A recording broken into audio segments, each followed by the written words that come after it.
or what game to play in the back seat, or what time to go to bed. "Oh, that's right, you two should be in bed." And with that, they all laughed as Mom chased the twins back to their beds. Within a few minutes, they were asleep, even though the storm was still making the same loud noises outside. As they slept, they started dreaming of all the invisible strings they have, and all the strings their friends have, and their friends have, and their friends have, until everyone in the world was connected by invisible strings. And from deep inside, they now could clearly see no one is ever alone.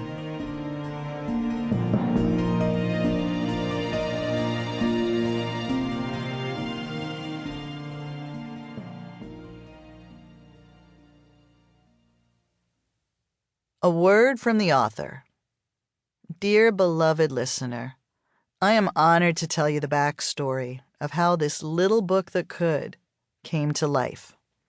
The Invisible String was born in 1996, when I was a full-time working single mom.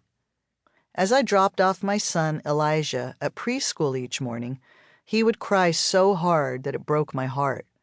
And so I told him what was obvious to me, that an invisible string made out of love always connected us. In fact, not only would it connect us all day long, but forever and ever, no matter what. Voila! Once he knew about the string, his separation anxiety stopped. His face lit up in wonder, and his tears dried.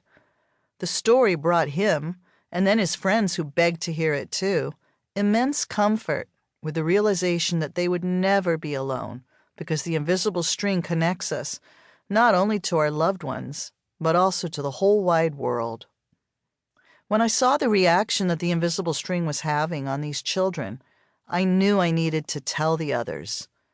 I went to a small independent publisher to see if he was interested, and he released the original hardcover edition in 2000. Slowly, I began to receive the most powerful and profound letters from readers about how the invisible string had affected them and the people with whom they had shared the book. My heart could not have felt more full. Several years ago, though, I noticed a new phenomenon beginning. The invisible string suddenly started to move, then sprint, and the next thing I knew, it took off and soared, becoming a bestseller. In addition to receiving countless testimonials from the general public, I continue to hear weekly from schools, bereavement groups, psychologists, military personnel, hospitals, camp counselors, therapists, hospices, funeral homes, adoption and foster organizations, divorce attorneys' offices, prisons, and parenting classes about how the invisible string is being used to guide, comfort, and heal. Beyond assisting children and adults with any type of loss or separation issues, readers tell me they appreciate how it offers a tangible understanding of what the abstract concept of love is. For the science-loving fans, I like to say it's string theory made easy. Even adults are giving the book to each other for birthdays, shower gifts, and going-away presents, for family, friends, and spouses, anytime they want to share the love. No one is too young or too old to know of their invisible strings. While there is only a single word that alludes to separation by death, it has been astonishing to witness how it has opened up the possibilities for the story to be used for coping with grief. That word, heaven, is not meant to impart any particular religious affiliation in mind, heart, or meaning, for my readers come from all faiths, spiritual paths, and walks of life.